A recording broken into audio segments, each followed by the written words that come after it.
Laurent Baffy a révélé le texto déchirant que lui a envoyé Audrey Crespo-Mara lors de la mort de Thierry Ardisson sur TF1 ce week-end. Un séisme a secoué le petit monde de la télévision française l'été dernier. Le 14 juillet 2025, on apprenait la mort de Thierry Ardisson. L'homme en noir a rendu l'âme à l'âge de 76 ans des suites d'un cancer du foie foudroyant. J'étais sidéré par la programmation de son départ, un 14 juillet. Il a vraiment réussi sa mort.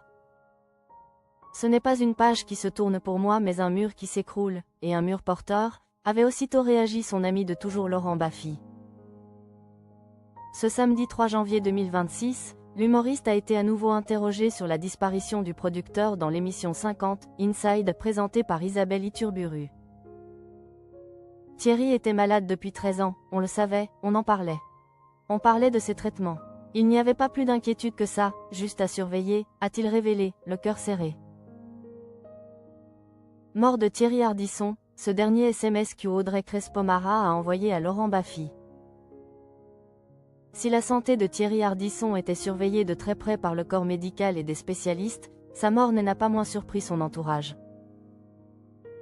Ce samedi, Laurent Baffy s'est remémoré l'instant fatidique où on l'a informé de la disparition de son camarade. La triste nouvelle lui est parvenue par l'intermédiaire d'un message bouleversant d'Audrey Crespo-Mara.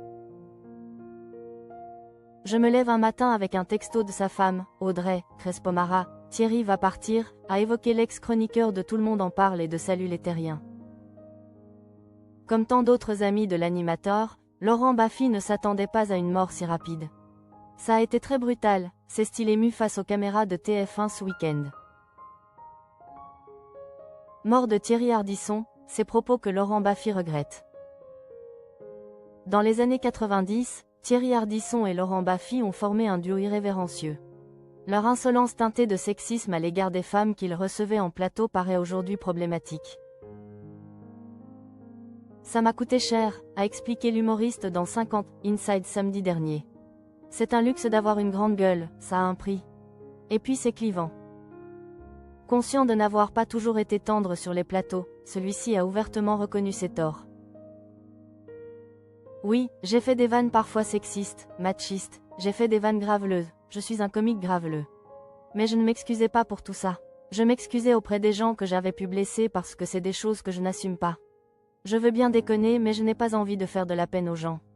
J'ai un bon fond.